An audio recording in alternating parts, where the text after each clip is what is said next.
Hello friends, I'm Harish Demla from Accurate Fortune Astrology। दोस्तों आज हम बात करेंगे शनि देव की 11th हाउस की प्लेसमेंट के बारे में। आइए देखते हैं कि यदि शनि देव मेष लगन के 11th हाउस में प्लेस हो जाएं तो हमें किस तरह का रिजल्ट्स देंगे। दोस्तों 11th हाउस लाभ भाव है और यहाँ से इंसान की एक रेगुलर इनकम का पता लगता है। और 11th हाउस हमारा नेटवर्क सर्कल का है। ये वो नेटवर्क सर्कल है जो हमारे लाभ लेने में या गेंस लेने में हमें हेल्प करता है। और 11th हाउस से हम अपनी डिज़ायर्स, होप्स एंड विशेस देखते हैं, डिज़ायर्स देखते हैं, क्या हमारी लाइफ में हमारी डिज़ायर्स पूरी होंगी या नहीं होंगी। और 11th हाउस एल्डर सिबलिंग का घर है और शनि देव यहाँ 10th हाउस के भी लॉर्ड हैं और 11th हाउस के भी लॉर्ड हैं। तो 10th हाउस हमारा सोशल स्टैंडिंग का है, प्रोफेशनल कैरियर का है, गवर्नमेंट का है, एक अथॉरिटेटिव फिगर का है, लॉ एंड ऑर्डर का है, रूल्स रेगुलेशंस का है और हमारी सोशल स्टैंडिंग का है।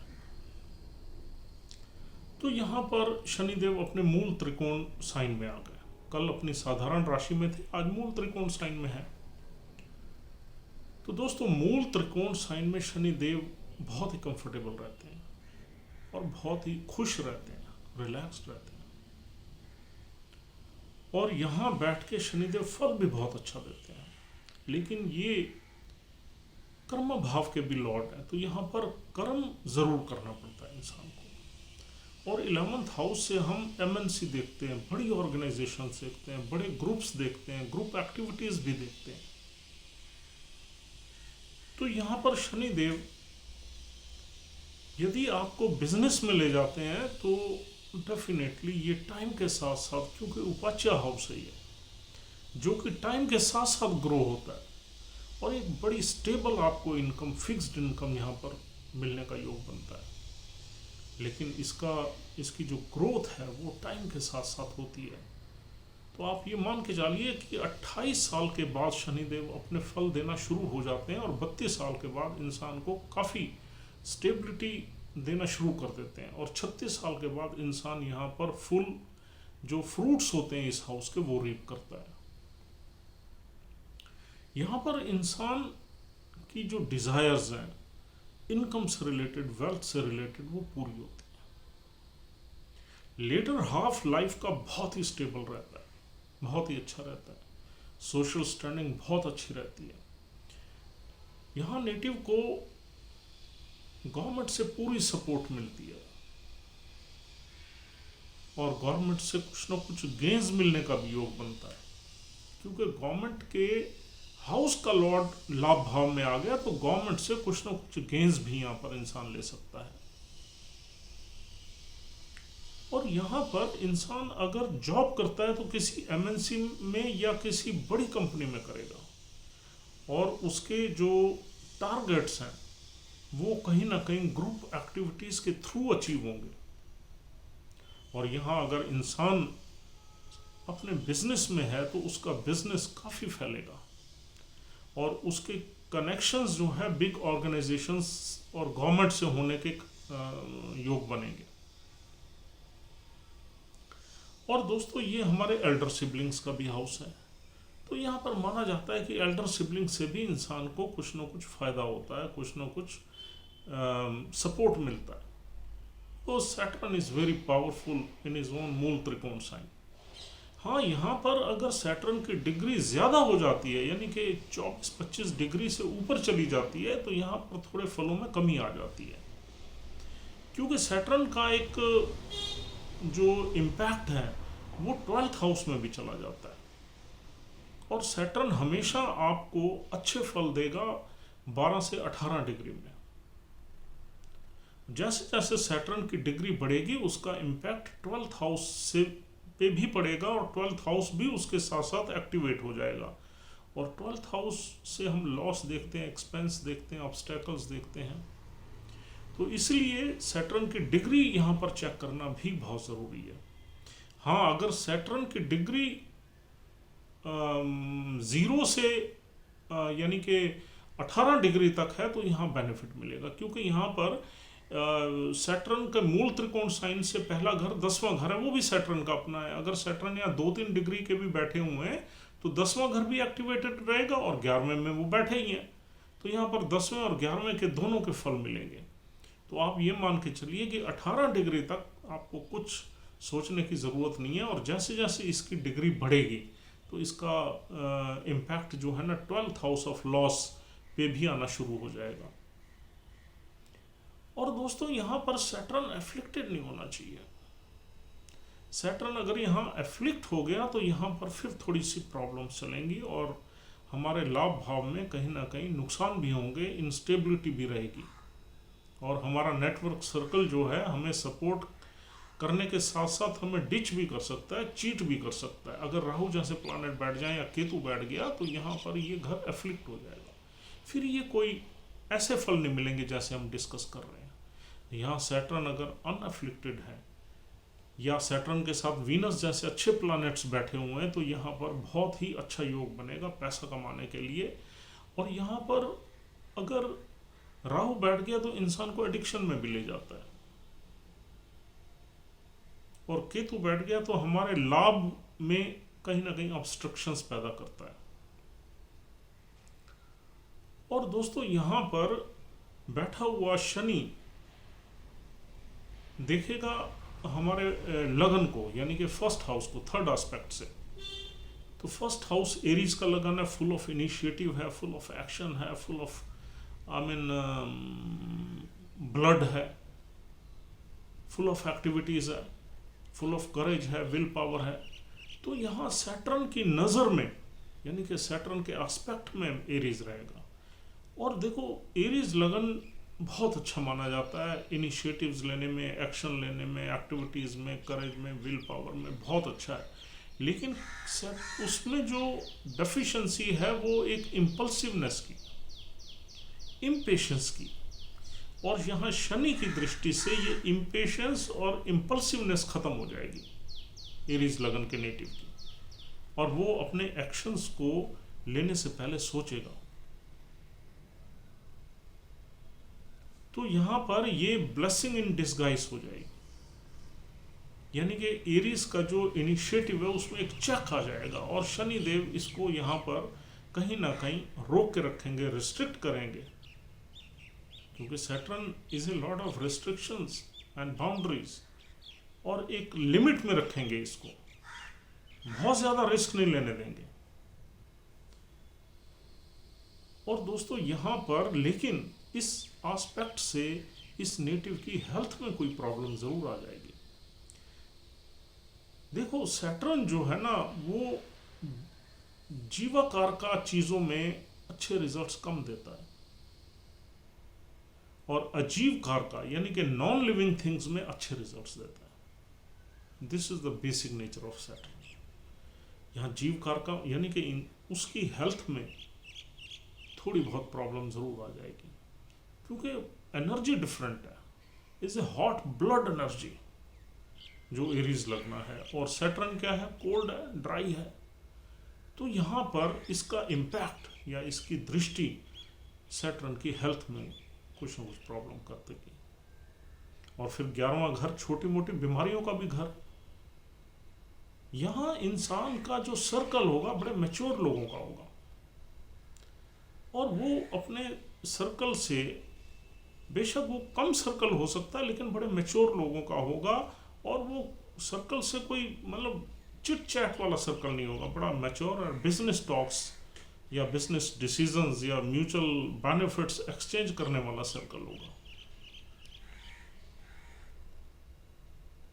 और उनसे यहाँ बैठा हुआ सैटर्न बेनिफिट्स भी लेगा और उनको बेनिफिट्स भी देगा। और दोस्तों यहाँ बैठा हुआ सैटर्न देखेगा फिफ्थ हाउस को। फिफ्थ हाउस सूर्य का है, अगेन सूर्य से सैटर्न की बहुत ज़्यादा मित्रता नहीं है। तो यहाँ पर बैठा हुआ सैटर्न हो सकता है आपके चिल्ड्रन बर्थ में थोड़ा डिले डाल दे, या आप अपने बच्चों से थोड़ा सा उसको सेटिस्फेक्शन ज़्यादा ना हो, लेकिन फिफ्थ हाउस से रिलेटेड गेन्स में कोई कमी नहीं रहेगी। Saturn will try to obtain the maximum gains from fifth house, uncertain gains. और फिफ्थ हाउस से हम स्पेकुलेटिव मार्केट भी देखते हैं, तो कहीं ना कहीं स्पेकुलेटिव मार्केट से भी गेन्स लेने की कोशिश करेगा यहाँ बैठा हुआ Saturn. He will also invest some funds in stock market या किसी भी तरह का सट्टा बाजार या कहीं भी, and he will try to obtain the gains from this house. और यहाँ पर हमारी लव एंड रोमांटिक लाइफ भी देखते हैं। यहाँ पर भी सैटर्न कोई बहुत अच्छा परफॉर्म नहीं करेगा, because Saturn is a lot of कर्म भाव एंड लाभ भाव। उसका मेन फोकस रहेगा काम करने में और पैसा कमाने में। वो नेक्स्ट प्रायोरिटी देगा अपने लव अफेयर्स को या लव लाइफ को या रिलेशनशिप्स को। और दूसरा, इसकी नेक्स्ट एस्पेक्ट पड़ेगी हमारे 8th हाउस में। 8th house is a house of Mars, तो 8th हाउस की दृष्टि भी कोई बहुत बढ़िया नहीं रहेगी। तो ऐसा माना जाता है कि कुछ न कुछ यहाँ पर ऑब्स्ट्रक्शन जरूर रहेंगी नेटिव की लाइफ में। और 8th हाउस की sudden event, sudden obstacles and problems and daily routine में कहीं ना कहीं टेंशंस एंड बिजीनेस यहाँ डेफिनेटली रहेगी। और ये सडन इवेंट्स कभी कभी नुकसान का योग भी बनाती हैं, और ये नुकसान का योग तब बनाएंगे जब सैटर्न के नक्षत्र का लॉर्ड कहीं गलत पड़ा होगा। आइए देखते हैं कि सैटर्न किस नक्षत्र में मिल सकता है यहाँ आपको। पहला नक्षत्र है धनिष्ठा नक्षत्र। धनिष्ठा नक्षत्र 0 से 6.4 डिग्री तक है, मंगल देव का नक्षत्र है। और अगर सैटर्न मंगल देव के नक्षत्र में हो और मंगल की प्लेसमेंट कहीं अच्छी ना हुई चार्ट में, तो यहाँ नुकसान होने के भी योग बनेंगे।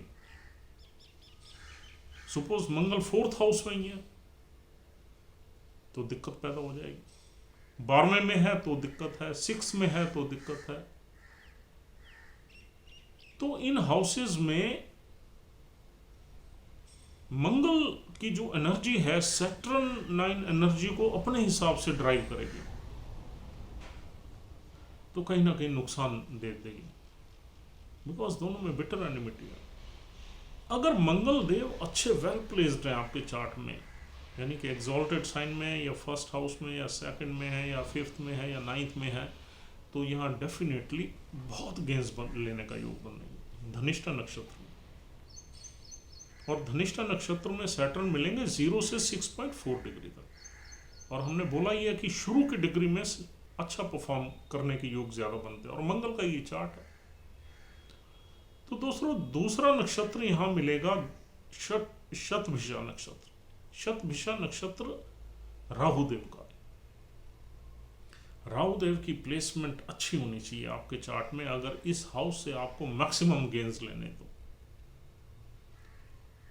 राहु अगर यहां पर 8th हाउस में नीच का आ गया या 6th हाउस में आ गया या इवन 1st हाउस में आ गया या 11th हाउस में आ गया या 10th हाउस में आ गया, तो ये आपके गेंस को डिस्टर्ब करेगा, इनस्टेबल करेगा, अनइवन करेगा। कभी आपको गेंस दे देगा, कभी बहुत नुकसान करवा देगा। और 8th हाउस में तो नुकसान के चांसेस ज्यादा बनेंगे। हाँ, राहु 9th हाउस में भी नीच का माना जाता है, लेकिन 9th हाउस में मूला नक्षत्र में नहीं होना चाहिए। मूला नक्षत्र में अगर राहु बैठ गया तो ये आपकी गेंस में बहुत बड़ी विडंबना डाल देगा, बहुत बड़ी अड़चने डाल देगा। और राहु का नक्षत्र यहां फैला हुआ है 6.4 से 20 डिग्री तक। 20 डिग्री से लेके पूरा 30 डिग्री तक है अगला नक्षत्र पूर्व भाद्रपद, गुरुदेव का नक्षत्र, और वो आगे 3.2 डिग्री तक पाइसिस में चला जाता है। तो दोस्तों पूर्व भाद्रपद नक्षत्र में गुरुदेव की प्लेसमेंट देखना बहुत जरूरी है। अगर आपने यहाँ बैठे हुए सैटर्न के एग्जैक्ट रिजल्ट्स को कंक्लूड करना है तो गुरुदेव अगर वेल प्लेस्ड है तो डेफिनेटली यहाँ पर आपको ब्लेसिंग्स मिलेंगी। हाँ, गुरुदेव अगर 10th हाउस में भी नीच के भी बैठे हुए हैं तब भी कोई घबराने की जरूरत नहीं है, क्योंकि गुरु, नीच के गुरु भी बिजनेस में अच्छे रिजल्ट्स देते हैं। हाँ, गुरुदेव कहीं 8th हाउस में नहीं होने चाहिए, 6 में नहीं होना चाहिए, 12th में नहीं होना चाहिए। 12th हालांकि उनकी अपनी राशि है, लेकिन 12th भाव गलत है, लॉस का भाव है, एक्सपेंस का भाव है। तो आपको कहीं ना कहीं एक्सपेंस और लॉस की एनर्जीज जो है अपनी तरफ ले जाएंगी, आपके बिजनेस में एक्सपेंस बढ़ जाएंगे, लॉसेस बढ़ जाएंगे। तो दोस्तों यहाँ पर अगर हम इस प्लेसमेंट को कंक्लूड करें तो यहाँ पर आपको 3 चीजें देखनी है। एक तो 11th हाउस में कोई एफ्लिक्शन तो नहीं है, यानी कि राहु केतु बैठे तो नहीं है, उनकी दृष्टि तो नहीं है, गलत दृष्टि, गलत भाव में बैठ के उनकी दृष्टि तो नहीं है। और दूसरा, यहाँ पर शनि देव जिस नक्षत्र में बैठे हैं उस नक्षत्र की लॉर्ड की प्लेसमेंट क्या है। और इससे ज्यादा भी आप परफेक्शन में जाना चाहते हैं रिजल्ट्स को देखने के लिए, तो फिर मंगल की प्लेसमेंट देखना बहुत जरूरी है। तो इन 3 चीजों को देखने के बाद you can conclude that this Saturn is going to give you the best results, medium results और बैड रिजल्ट्स। लेकिन हाँ, ये 11th हाउस का सैटर्न को हम इंडिपेंडेंटली अगर हम कंक्लूड करें तो this is one of the best placement in your chart. But you know this is very essential to observe the other planets also. एक प्लैनेट की प्लेसमेंट हालांकि इंसान की लाइफ तो निकाल देती है, लेकिन बहुत अच्छे रिजल्ट्स देखने के लिए, अपनी लाइफ में एक राइज देखने के लिए हमें दूसरे प्लैनेट्स को देखना भी जरूरी होता है। तो दोस्तों, I think this is all for the day and I hope this is a useful discussion for you. If you are liking our videos, don't forget to subscribe our channel. And as usual, my number is 9899105355. If you want to contact me for any astrological consultation, you can dial this number. And have a nice time. We'll see you tomorrow with its next placement. And thank you very much for watching this video.